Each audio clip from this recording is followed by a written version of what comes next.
And we are live. Well, sorry if there was any confusion this morning. This was not a smooth launch.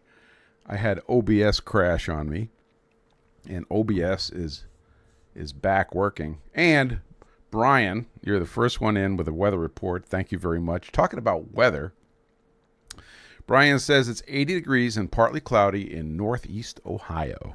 Well, welcome, sir. Let's see. K Bonk says 90 and rain in Philadelphia. How do you even have 90 and rain?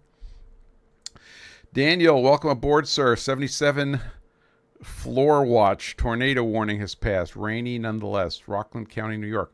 We had a tornado watch this morning, but it elevated from severe thunderstorm watch to tornado watch to tornado warning to critical tornado warning, and we were in the basement for a half an hour today. So that was not a lot of fun. Let's see. We got Butterfield Bates, 80 and sunny, and the Finger Lakes. Welcome, sir. New York is strongly represented today. Iron Forest Knives, welcome. Central Oklahoma, 90 and 60% humidity. Yeah. Joel says he's got you beat. It's only going to be 115 today and 25% relative humidity. A little more of that, and you're going to be drying filament on the front porch. We missed a couple here. Oh, I got to click a button here. Get rid of that Discord filter. Precisely imprecise reports, 73 degrees, 95% relative humidity, and partly cloudy in Rochester, New York. 3 New Yorkers have checked in. That's awesome. WR Rocket says partly cloudy and 55 in Kodiak. Partly cloudy and 55 Fahrenheit in Kodiak, Alaska. Welcome aboard. You had a tsunami alert last night. What is going on here? Carl, welcome aboard, sir. Carl says 77 dew point 75 in the People's Republic of the RI. Yes. Were you, did you climb under a table this morning? We did. CJ Stevens says it's 92 degrees and 60% humidity in East Tennessee. I wonder if it's worse in West Tennessee. But it was sticky and not good. So if you're just joining us, this is PFG.Live, the only broadcast that's PFG.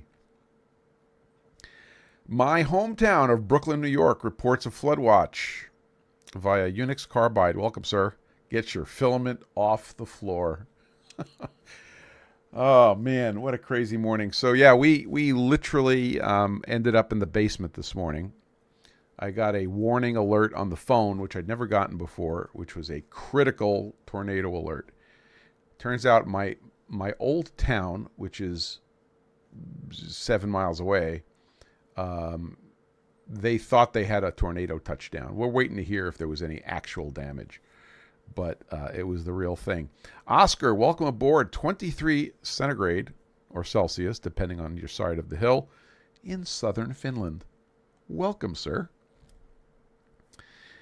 Yeah, we actually didn't climb under the tables, Carl, but we were in the basement at the ham radio station monitoring the radar and on the air. We were on the air with our local repeater, and it was very quiet. Nobody reported anything bizarre going on. So we made it through, and right now it's brightening up quite a bit. Temperature is 75 degrees in the southern of New Hampshire, and humidity is 12,000%.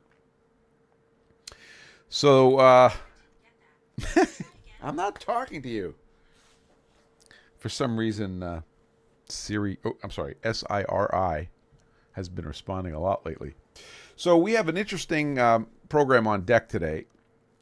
And I alluded to it a week ago that I had achieved the required epiphany,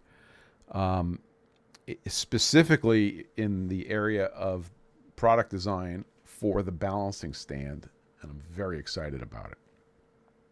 So we'll talk about that today. We're going to talk a little bit about more things learned about polymer hydrolysis or hydrolysis in polymers. Not an expert. I did not spend the week reading scientific papers. I did, however, spend the week working at the computer, and but I didn't get a chance to read a bunch of papers. But I talked to a couple of people that have more knowledge than I do, and we can fill in some of those gaps. And then we're going to report on some analysis that a friend of mine, Doug, did on the hygrometers that we are starting to enjoy using. These little round guys that I recommended that were cheap have proven to be cheap. And they're adequate to the task, but not too impressive. So that's where we're at. Thank you all for checking in and traditionally providing your weather reports. Let's see. It's been a crazy week. First of all, I want to say thank you for everybody showing up. Tom, it's nice to see you. I think we missed you last week, maybe. Precisely Imprecise. Haven't seen you in a while. So yeah, nice to see all you guys. And Carl, if you did any research this week, and you can correct me on any of this stuff, you're welcome to do that, of course, as always. One thing that struck me this week is how I enjoy making the products that I make, but I use the products that I make in the production of the products that I make, and that makes me very happy. That's like this very tight loop. I suppose if I manufactured cream cheese, I don't know that I'd be eating cream cheese all the time, but with the tools I make, I use them every time I'm in the shop, and that's kind of cool. And so should you. So let's see. We have a few things to go over. See, do we have any leftovers from last week? So with the impending balancing stand and becoming productized, I realized that I was cleaned out of balancing rings, and I've been saying, yeah, they're coming any minute now. Because if I come out with a balancing stand and I don't have balancing rings, I will be hated. And the fact is, I jumped on the balancing rings, and the machine was 95% ready to start making balancing rings. So a gentleman named Douglas Chin checked in, and he's reporting 75 degrees and not raining at the moment. And I can tell you that it's a remarkable coincidence, Doug, that you have the exact same temperature that I have, and it's also not raining here at the moment. Yes, that is the famous Doug Chin, and we're going to report on what he filled me in on this week. And Doug, if I get anything wrong, you can jump in and correct me. So I jumped on the balancing ring project, and let's see, I have some pictures to show you. Let's see if I can find them. Well, there's a picture, if you're watching the video, of the balancing rings getting produced. They're coming out quite nicely. I made some improvements, and mostly in tooling, and they're coming out great. So let's see. This is what there's the balancing rings in their native format. They look like hockey pucks. And let's see. Oh, I want to show you the setup. Here's the setup in the machine. So we have 3 stations in the Sharp VMC, which is a model. I know you're going to ask me this, so I'll tell you. It's an SV2412S. So that's a 24 by 12 inch. S is for the high-speed spindle, and it's a 10,000 RPM spindle. So there's a setup. 3 stations. If you're watching the video, the station on the right uses the grippers that I made in a previous video, and heat treated and ground and made wonderful. Well, they are performing spectacularly. And one of the things I started using in my production process as a result of those grippers is I started using a torque wrench for tightening the vise. So we want enough torque to do the job, but if we put like a stupid amount of torque on it, it's going to put so much pressure on the grippers that it risks cracking them.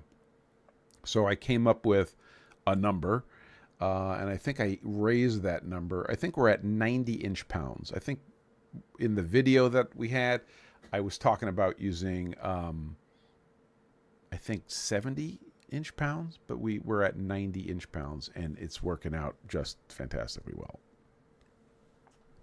So that's working great. And then on the left side, you'll see soft jaws. Yes, there we go. Iron Forest Knives says he just added a torque wrench for soft jaws. Big difference. So on the left side, you'll see my soft jaws, and the balancing ring, after it gets its first side done, flips over into soft jaws. Not only are the soft jaws cut to match the diameter, but there is a indexing pin. And the indexing pin picks up the hole that is actually, it's 6 o'clock on the ring, but it's 12 o'clock as you're looking at it in the picture. And that's what indexes it in the soft jaws. Then we tighten the soft jaws a little bit and bring out the second torque wrench. So we have 2 torque wrenches going. One set for the right hand vise at 90 inch-pounds and 35 foot-pounds, I think, on the left side for the soft jaw. After we finish side 2, magnificently I might add, the ring comes over to that center station where it gets, oh, I have a ring right here I could be pointing at, where it gets its set screw hole, that guy right there, okay, and that gets drilled and tapped.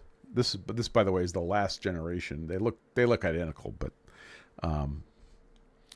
so what torque wrench am I using? I have 2 of them, and the small one, the little 90 inch-pounds setting, I really like it. If I haven't put it on my links page, I will do that for you after the broadcast here.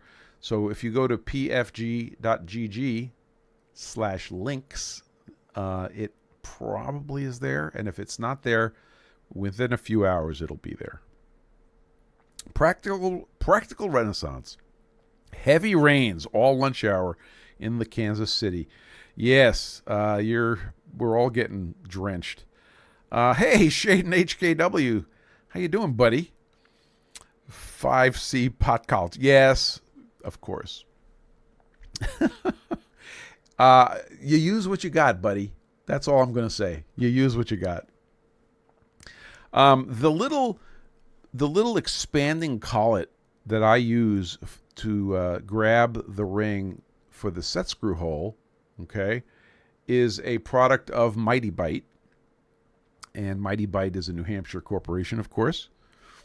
So that's a cool expanding collet. And when you buy that collet, they give you instructions. You put a little bit of Gronk on the screw, not a lot. They tell you exactly how much, and then you machine the collet. And the collet actually indexes on these bumps. These are my trademark 120-degree bumps. Okay, so there's clearance for the bumps, and there's clearance also for the drill and the tap for the set screw. I also use a Harvey back chamfer tool, which goes down in the hole and then back chamfers the bottom of the hole. I wish I had more purchase on that. So it does a little bit of a job, not as much as I want, but it works great. But when that little back chamfer tool goes into that hole, the way I have it programmed, it rapids into the hole. And it's a little heart-stopping until you finally believe that it's going to work.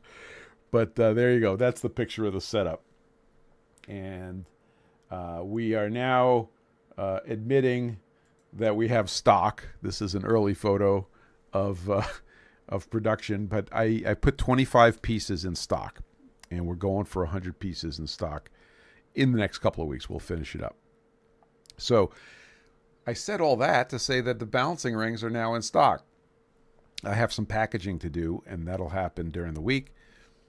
The other thing that was really cool, and I've never seen this before because of the circumstances, but 4 people signed up on my Squarespace store to be notified when the rings are back in stock. So when I went over to my Squarespace store to tell it that it has now 25 pieces in inventory, it said, "Hey, you got 4 guys waiting to hear from you. Should I send the email?" And I hit the button, send the email. So four lucky contestants out there who are waiting patiently can now buy balancing rings. So balancing rings are back in stock. So you don't talk about balancing stands, which I've been talking about for 2 years, without having balancing rings in stock. So now balancing rings are in stock. So Stan, if you're balancing a wheel for your grinder, is that a balancing stand? Inquiring minds want to know. So literally, it's got to be 2 years. It might be, no, it's got to be more than that. I think I started the balancing stand journey, it's got to be 4 years ago. So when I got my first grinder, nope. Stan says nope. When I got my first grinder, and I first understood that wheels had to be balanced, I actually made an arbor. It's right here. Okay. And I started using 1, 2, 3 blocks sitting on my surface plate. There we go. 2, 4, 6 blocks on a level plate. So I was too poor for 2, 4, 6 blocks. I used 1, 2, 3 blocks. You know, you got to start with what you got. And I remember stacking 1, 2, 3 blocks, and then taking a piece of copper wire in the shape of the letter U upside down and sticking it in the ends so it would have bumpers so it wouldn't roll off, and then going under my surface plate and leveling the surface plate, and I had myself a balancing stand. So that was my first exposure to balancing. And then I started down the path of improving my balancing stand. So balancing stands are pretty expensive if you go to buy them. And so it's very, it was very motivating to figure out how to build one that will do the job and do the job well. I missed Tim. Hey, Tim, welcome aboard. He says, good evening from Stuttgart, 77 Fahrenheit, 25 Celsius. Thank you for your dual units. And cloudy. Precisely Imprecise says, the pucks, my little steel hockey pucks, are just the rings in their eggshells. You are correct, sir. Absolutely. And you should see how many chipped eggshells I have.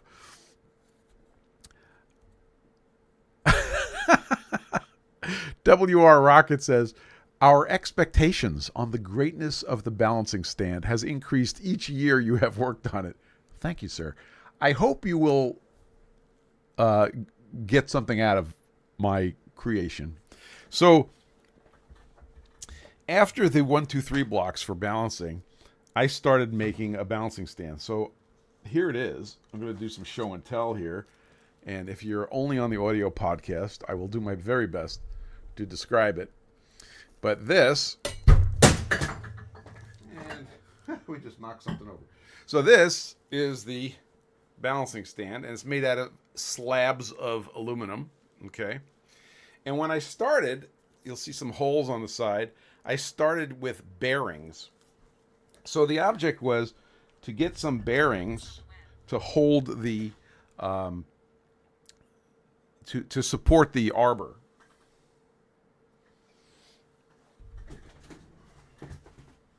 Oh, I don't have the bearings with me. Sorry. So I played with bearings, and I started with 608 bearings, which are those inexpensive skate bearings, I guess. And those were terrible. So though you learn very quickly that those bearings are not particularly good when you start to use it in a balancing function. So I did that for a while. Then I went to the Good Yellow book and I looked for a bigger diameter bearing, and I got a couple of those. And the way I use the bearings, I'm just going to illustrate this with a couple of balancing rings. The bearings were mounted on either side of a plate, and the little V formed by their two outer diameters was what the rod sat on. So each we had four rings or four bearings per balancing stand. So the bigger bearings were better, but they weren't great. And still, I was getting insufficient sensitivity for me in the balancing. And did I use grease-filled bearings? Very good question. The answer is I believe that I received bearings. Did I get a weather report from Phil? Did I get a weather report from Phil? I don't think so. The bearings that I got. Oh, that Phil. Yeah, almost says 104 and 25% humidity in somewhere in the Arizona. Unbelievable. So the bearings I got, I actually used solvent, and I got rid of all of the grease. That was one of the steps I went through to make things work. But it was still insufficient. And of course, I could have gone down the bearing path, but I remembered that my arbor rolling on the 1, 2, 3 blocks was superior to all of the other methods. So I started, so I went back to the arbor rolling on the 1, 2, 3 blocks, and I started using hardened rods. So you can see I replaced the bearings with hardened rods. Now the other thing that was kind of cool was you could see I held the hardened rods down with O-rings. So the O-rings did two things. They held the hardened rods in, and they also provided a bumper for the arbor, so it couldn't roll off the end of the hardened rods. That works spectacularly, and really that was the design that I had landed on for the balancing stand, and it had some super good features. One of the really super good features about it, and by the way, there, if you're watching the video, it's got 3 adjustable feet, right? Threaded screws. And one of the really, really great things about it is if I scratch the top of my hardened rod and I mess it up, all I have to do is give this a twist and I get a new surface on the hardened rod. So I'm actually able to refresh the surface by rotating the rod. Let's just stop and think about that for a second. That lets you use the whole chicken, right? Even the beaks. So you get a lot of value out of it. So that was a really inexpensively achieved feature. The other thing is that the hardened rods were off the shelf. They're called Thompson shafting. So I was able to buy very high quality, a very high quality piece of Thompson shaft, which has a hardened surface of Rockwell 60 for reasonably small dollars. One of the things that the then available balancing stands had were rods of no particular provenance that were screwed down. Well, if you scratch the top of your rods, you're screwed, so to speak. So you could take it off, maybe flip it over 180, but I really liked the O-ring design. The other thing that's cool about the O-ring hold down was that it's a balancing stand. It's not a rocket ship, so it did not need any heroics to hold it down to the stand. It didn't need any soldering. It didn't need any gluing. It's a balancing stand. So that really kind of landed the general design for me, and I started thinking about, now how do I go ahead and make this in a way that is economically feasible. I have to be able to deliver a product that is better than what's out there for the price, hopefully for a delightfully low price. I still have to make a profit, and it still has to continue to perform spectacularly. So that was the big delay. And I bought aluminum. I started the design. Were we going to leave the aluminum raw? Were we going to get it anodized? Were we going to powder coat it, paint it? Is it going to be made out of jig plate? That's the other thing, is the plates I just showed you. This was jig plate. And the reason jig plate was interesting is it doesn't have any stresses in it. So when you go to machine it, it's not going to warp. So let's talk a little bit about the errors associated with this this balancing stand. So it's a it's a parallel rod balancer. That's what we're going to call it, a parallel rod balancer. So what kind of errors can you get? Well, if it tips fore or aft, where the rods are not parallel to gravity or perpendicular gravity, that's a problem. So you need a way to adjust that. But left and right, a small error of tipping left and right, it's not going to hurt anything. Small error. So that's another flavor of error. Another flavor of error is that the rolling resistance is high. So by using the Thompson shafting, which is inherently very smooth, and it's got a spec, for all of the rods, that really helped. Now, Robin Renzetti said to me a while back, he said, you can improve it by lapping the rods. And that's absolutely true. You can improve the surface finish. But as you're going to see later, and maybe not later today, but you will see later, we overcame the need to do that lapping. Again, if you lap the rods, it's more manual labor. Costs go up, and they didn't want the cost to go up. So that's where we're at, and that burbled around in my head now for months and months and months, awaiting the epiphany. So I posted to to Instagram. I think I did it yesterday.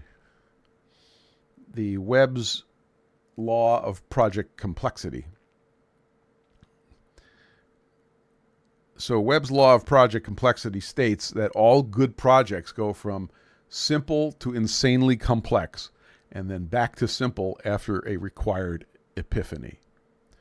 I was waiting for the required epiphany because the design was getting more complex, more costly, harder to do, harder to execute. And then finally, about 3 weeks ago, maybe 2.5 weeks ago, the epiphany hit me squarely in the head. And that came... Yeah, so those are two common words, feature creep and then feature regression. It would be feature regression if it was just removing the creep, but it's more than that, as you shall see. So it struck me that if you look at every balancing stand that's on the market, oh, and I should define market, right? What's the market? The market is guys like us that are playing with small grinders that have wheels up to 8 inches, typically 7 inches, sometimes 6 inches. Not for the guy that's running a 12-inch, 14-inch, 24-inch wheel. That's not who we're talking about. So the need for cast iron, the need for jig plate in aluminum, how do you get the rods in the right place. All of a sudden, yeah, you probably know where I'm going with this. I woke up one day and I'm like, I think I could 3D print it now. And I'm like, I can 3D print it now. And part of it was triggered by the bamboo printers because of the quality and the speed that I'm able to print stuff. It started to make sense. So I did a prototype. So let's talk about prototyping. Again, 3D printing, you could do a prototype at scale. So I did a 50% prototype of the idea I had, and it is right here. Okay. I said, you know, I'm going to make this balancing stand, and I'm going to make it so that it's the same part. I think I showed this last week. It's the same part, and you just take two of them, and you slide them together with a dovetail joint. Okay, and there's the dovetail joint. And it's actually two dovetail joints. So there's a dovetail that goes for a female dovetail that goes for 1/3 of the part. Then 1/3 of the part is blank, and then a male dovetail for 1/3 of the part. So when you take two identical pieces and you spin them around, they just slide into each other. And I thought that this was important because I could nest these pieces. These pieces are like a piece of angle. And I would print them not base down, but edge down, like so. So I made this, and then I made some holders for the rods on top. And the holders worked stunningly well. Okay, and they have 4 little contact points, and you make them a teeny bit undersized, and they have a little griposity. So WR Rocket says, I'd be happy to have a stand to balance turbine impellers. Stand by, sir. If your impellers are of the right size, we may have a solution for you. So that was the first prototype. Then I said to myself, I need to be able to put the adjustment in so the fore and aft adjustment can be there. And now you've got this seam running down the center of your part. So that doesn't really allow for that. So I went down a path of how do you design this thing so it's still made out of 2 identical parts, but you have a place to put the screw. And I actually came up with something, but I didn't like it. At that point, I said, well, the 2 identical part idea, is that really something valuable? Does that have any real value? And after thinking about that for a while, I decided, no, it really doesn't. So then I said, I'm gonna make it in one piece, and now I'm showing you on the video what the next prototype looked like. And this is a one-piece design, okay? And you see on the bottom there's 3 holes for 3 adjusters. We'll get to that in a minute. And I also lost a feature. The feature of my O-rings preventing the arbor from rolling off of the rods was gone because I forgot. So in this prototype, I added a little feature which does the job that the O-rings did, and it prevents the arbor from rolling off. Then I also did some weight reduction. Okay, so I removed some material and made the sections of the flats very thin, but retaining the stiffness mostly because of the shape. And it not only did it do that job, but it also looks great. Now, my friend Doug will be quick to point out that, well, yeah, you reduced the thickness, but you still had to go down that ramp, to get to the bottom of this cavity. And he says maybe you didn't, but by that time it looked great, and it printed faster. So that was the way to go. So there's your basic shape. And again, we did this in 50% scale on the 3D printer, which means it prints 2 squared, right? 50% squared. It prints 4 times faster. So I crank out a 3D model and I have it in my hands quickly.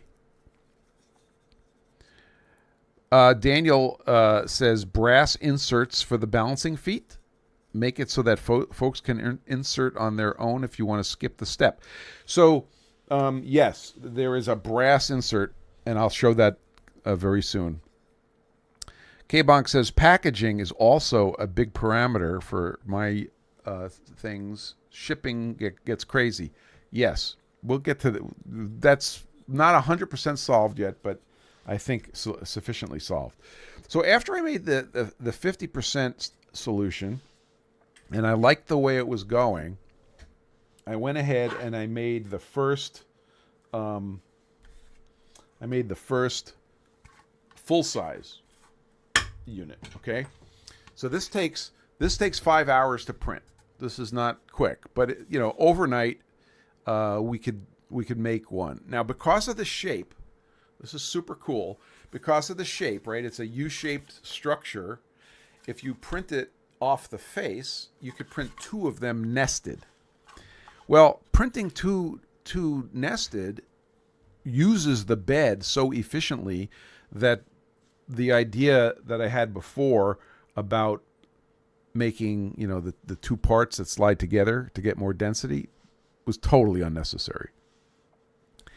Then we look at the bottom and we've got the brass inserts. So here are the 3 brass inserts. So this is some manual labor, but this goes pretty quickly, and it really does a nice job for the operation of the product. And then I stared at this for a while, and something was bothering me. And what was bothering me was we've got 3 adjusters, but really, I already told you that you only need 1, because the side-to-side tilt is not that important. So if you have a reasonably level surface, your side-to-side is fine, because that is in line with your arbor, and the error is going to be very tiny. So I went ahead and, I decided that I was going to take the 2 adjusters in the back and make them fixed feet in the design. So now we're down to 1 adjuster. The other thing that happened was I figured out how to, we'll get to that in a minute. The other thing is that it didn't matter to my production, because I'm not putting a whole bunch of stuff in inventory. It didn't matter to my production what color it was in. So I made them in 2 colors. I made it in that forest green, and I made it in the red. So now you can actually choose which one you want, which sounds kind of silly, but why not? So the red is sort of the same color as the trays for the PFG Stones, and the green is a new color for me, which I really like. I think it's pretty classy looking. So this will be a choice when you order these. Okay, so that led to here's the next print. Okay, this is with the fixed feet, and there's your adjuster. Now you'll notice that it also has my logo on it on the first layer print. So because the bamboo printers can change their color, I can put my logo in the first layer. And because it's in the first layer and not in subsequent layers, it's fast. It doesn't take a lot of time. So there will be the logo here, and then it'll be the model number, which is yet to be determined, will go on this face. So this is what it looks like in its final configuration. It's got the fixed feet in the rear, it's got the adjuster in the front, and it's got the 2 rods being held. It's got the ears to prevent the roll-off, and these are your Thompson shafts. Okay, this works spectacularly well. I was so delighted with it. So the other question is, well, what about the errors that can creep in? So the big error would be twist. So the two rods doing their own thing. But if you grab this thing in your hand and you try to twist it, or you try to imagine some warpage that is going to twist the 2 rods, remember the whole design is symmetrical. It's just not there. So I've been seeing, it's just a non-issue. So we've gone from, this machined aluminum parts to this one-piece 3D print. and it works great. It works absolutely great. WR Rocket says gold. How is the temperature humidity stabilization for the twist? So, good question. The fact is that everything's symmetrical about the design. So unless you sit this thing next to, your teapot on one side and your lemonade on ice cubes on the other side, anything that's going to happen is going to happen the same on the left as the right. So I see your comment, K-Bunk. We'll address that. You don't use your tea/lemonade spacer? No, not on this one. So this thing landed, and it went from Epiphany to this model, which is literally ready for production inside of 2 weeks. And this is over 4 years. So when we say Epiphany, we mean Epiphany. It hits like a brick, and it's simple. Everything's simplified. I knew what was important. I knew what wasn't important. So K-Bonk says no level. That is correct, because in my original prototype, you'll notice that there's a little T level in there, and you try to put get your thing all leveled up. Well, I realized that when you have your arbor, right, your arbor is a level. So you level the balancing stand by adjusting it until your arbor stabilizes. And now it's as level as you need it to get. So you don't need the level. You don't need the cost of the level. And you already have it because you have to have an arbor. Okay, you see that? Okay, wait. This keeps going. So here's my original arbor. And for those years where I was figuring out how to make this thing, the idea became we're going to use another piece of Thompson shafting, and we're going to use a custom taper for the wheel. And that we're going to use a adhesive to put the taper on the Thompson shafting, thereby lowering the cost of the arbor greatly. And I can't tell you how many wheels I've balanced with this arbor that's in my hands. Okay. So now that I had the stand sort of settled, again, this is all in the last couple of weeks. I'm like, okay, how are we going to do this? And then I'm thinking, okay, it's going to have to be hardened and ground. And then I said, no, we're going to turn it out of pre-hard. And then I said, wait a minute. Any of you see what's coming next? What if, come on, do it with me. What if we 3D print it? So this was the first prototype in my hot little hands of a 3D printed taper to slide over the Thompson shaft for the wheel. So I looked up the drawing. When you buy an Okamoto, they give you these wonderful drawings, including every piece of their balancing arbor, of their hub. K-Bonk says ginger beer time. Almost. We're almost to ginger beer time. Hang on. So I double-checked my taper dimensions, and I built the first one. And in fact, if you're watching the video, if you look real close, I put a thread on it. Look at how that printed. It was unbelievable.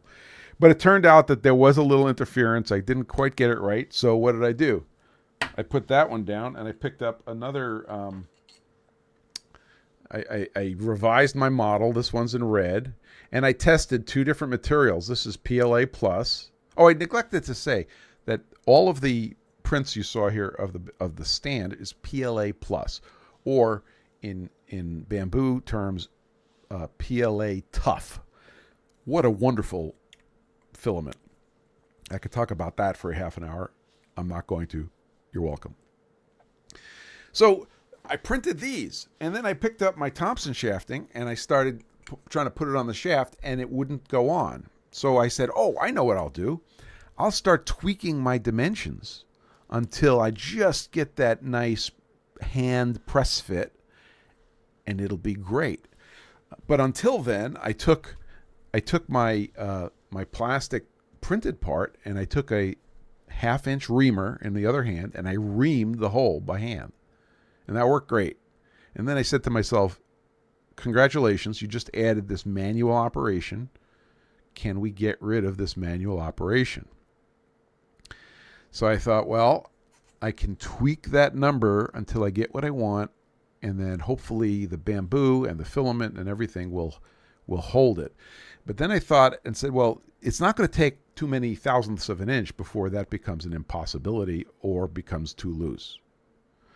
So what do you do when you're trying to make something? You know, here's an example of an arbor I made with the 6-inch piece of Thompson shafting. That's the size that'll be in the kit. And I pressed that on by hand after reaming it, and it works great. And I balanced wheels with it, and I was happy with it. But I wasn't happy with the production method. And then it occurred to me, I'm trying to get these in order here of, let's see. If I'm going to show you prototypes, I want to show you them in order. Okay, that's the next one. Yeah, that's the next one.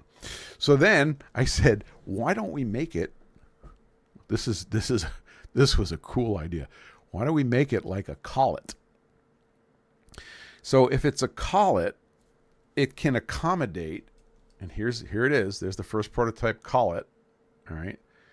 There's 2 slots in it. One from one end, 90 degrees out, one from the other end. So now, yeah, you could heat. So K-Bonk says you could heat the plastic and shrink fit it. Again, I don't want to heat this. I didn't want to do anything that can warp it, right? And I didn't want. So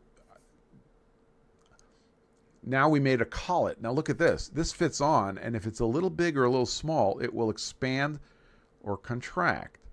But what's better is, because this is a taper on the outside surface, who cares if it sticks out a couple of thousandths or in a couple of thousandths? The taper takes up that diameter difference. Well, this thing worked superbly. Like, seriously well. And I again grabbed a Thompson shaft and put it in there and started balancing wheels. And the other thing that's cool about that collet design is that when it goes in, it because the plastic has a little, at the molecular level has a little squinch, it goes in and it locks. It's like, you're familiar with a locking taper. That's just what it's like. It locks and everything sticks together. You do all your balancing, and when you're done, you just grab it and it pops out. I was so happy with this design, and I said to myself, we are done. We've achieved everything. Except, you knew this was coming, except there was a problem. And the problem was that this collet was very strong on one side. See, if I try to pull apart the collet, it's very strong. But if I turn it around to the other side, the small side of the taper is very thin, and this is very weak. And I was worried that this was going to break. Okay? So this was a problem. So what did I do? At the fat side of the taper, okay, I designed a couple of interlocks, and I apologize if you're listening on the podcast, so that this thing has the play it needs. Okay, this one failed. That was a failed attempt. Let me get to a good attempt. That's a failed attempt. Well, let me show you the failed attempt. So I wanted something that locked. It provided a knob that locked in a hole and could move a little bit but couldn't get out. Well, the first prototype failed and it could get out. So that was just a bad design. And then I tried it again, and that was a bad design. And then I got the design right, okay?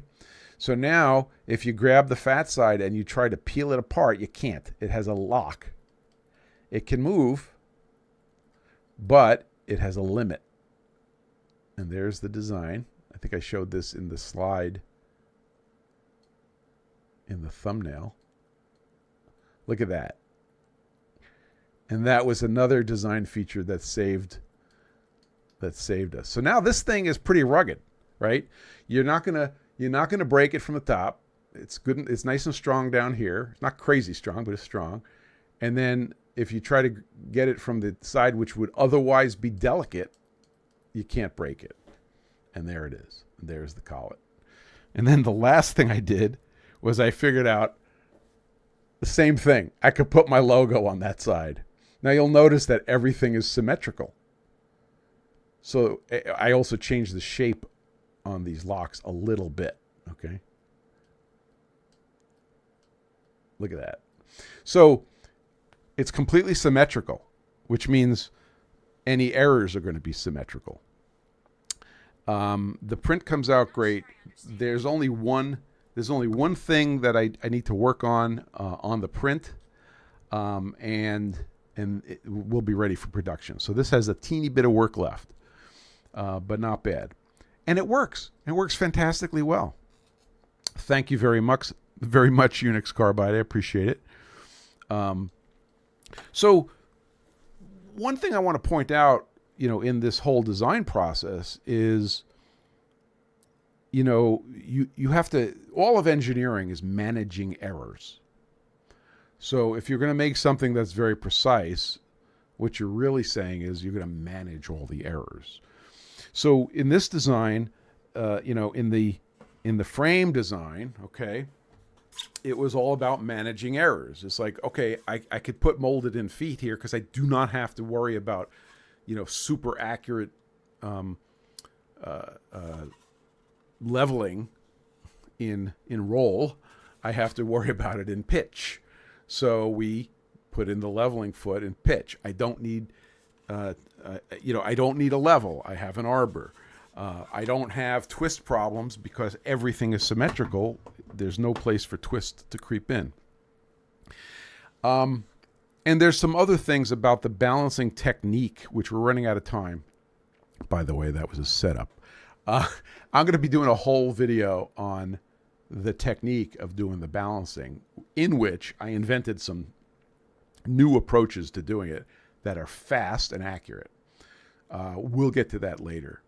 But there it is. There's the product. Talk about the Required Epiphany. 2 years, at least 3 years actually, of thinking about the problem, and then you wake up and within 2 weeks it's done. So the Kinetic Precision balancing stand. This wasn't intended as a commercial, but this will be on the website within about, I want to say, 10 days, and you'll be able to order it in whichever color floats your boat, and it will be ready for the standard taper that's on the Sopco B100, B200, not B, the Sopco 100, 200, and 300 hubs. Here's the thing. I could make a different taper if you need a different taper. So this opens up to some of the other solutions. So that's the story of the Required Epiphany. And if you have questions, feel free to ask them either in the chat right now, or you can shoot me a message later. Oh, one last thing. I got to show you this. So you can go to McMaster Car and you could buy these press-on. I love that, K-Bonk. Subconscious design. Yeah, your old man was right. Absolutely correct.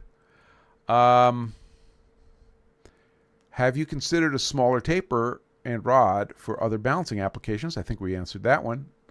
We are ready to consider that. If so, can you see design limitations for just how small that diameter can be? There are going to be some limitations. We'll cross that bridge when we come to it. It depends on the weight of the thing you're balancing. Oh, you're welcome, almost. We got a couple more things to cover. So if you have to run, we'll catch you next time. So the other thing is I got some schooling on a couple of things. So I said in the last PFG Live, we were talking about wet filament, and I brought up hydrolysis, which is water breaking a long chain polymer into smaller chain lengths and changing the behavior of it. So there's two things that came out of that. One is last night I'm having dinner, and we have these plastic containers that you get from, takeout. And I went to close it, or I went to open it, and I cracked it, and it was very brittle. And I'm like, these things are not normally brittle. How come this thing is brittle? Why is this thing all brittle? And then it hit me. It's exactly what we're talking about. It gets wet, it gets microwaved. It gets wet, it gets microwaved. It gets wet, it gets microwaved. Guess what we did to this piece of plastic? We hydrolyzed it. Okay? But the thing that I was talking to Doug, and I was talking to my wife, and we were talking about polymers, because they know a lot more than I do. My wife knows a lot more about polymers. And then there are people that know even more about polymers that I haven't talked to. Hydrolysis is not trivial. In other words, we said, a whole bunch of our problems with filaments is coming from hydrolysis. And the answer is probably not that much, unless you have a roll of filament that's been sitting around for years in the wet basement. Absorption is probably it's the dominant mechanism. And hydrolysis is probably a much smaller fraction. And heat is not going to cure hydrolysis in plastics, probably. Okay? So that's another important thing. So I think I put too much weight on hydrolysis and took away from the absorption question. I think it's still absorption. So I just wanted to get out there. That's sort of an errata. More to follow. I'm going to find myself a polymer chemist, and we'll get them in here to make the case. The other thing that happened is Doug took some of our little round hygrometers and compared them to a known good, like 1 to 2% accurate hygrometer, and found that they're pretty laggy, which I think is obvious when you use them. You see how laggy they are. But B, maybe not so accurate. So in one case, he observed 11% humidity was, it was reading 11%, and it was really over 20%. So we have to take everything with a grain of salt on those $3 hygrometers. On the other hand, they're $3. I think Doug's... Okay, Carl, thank you, Carl. Carl says heat enables hydrolysis by accelerating the reaction. So heat's not going to fix hydrolysis. It's going to make it worse, just like my leftovers container. Thank you, Carl. And Doug, you can correct me if I'm wrong, but the one you were using was about $20, maybe $30 versus $3. And literally, it seems like the accuracy is 10 times better. I think for the application, it's our little round $3 hygrometers are adequate. But I wanted to report to you that Doug did all of this testing. Let's see if I have. Oh, yeah. He says, I let both hygrometers sit without changing anything. Yours reads 11% and mine reads 19.8%. I'm not sure where the exact transition between 10% and 11% on our little round ones is. I think that's too high to be useful. It would be interesting to let some filament reach equilibrium with 20% relative humidity and see how it prints. And he goes on to outline kind of a method. Oh, $30. Doug says his reference hygrometer was a $30 product. So I think there's definitely things we can do. Doug also suggested some of these relative humidity indicator tapes or dots that actually might be pretty accurate. So I just wanted to throw that out there, that there's some errors associated with those things that may or may not matter, but you should be aware that you're not, when you spend that $3, you're not getting something that is NIST traceable nor calibrated. Just saying. So that's the update on hygrometers. Still useful, still valid. Like, I'd go down to the basement and I'd see a hygrometer sitting at 14%, and I know that guy is starting to get wet. I've been using 15% as my number, and it's probably a little higher than it should be for those 3-inch guys. Almost says,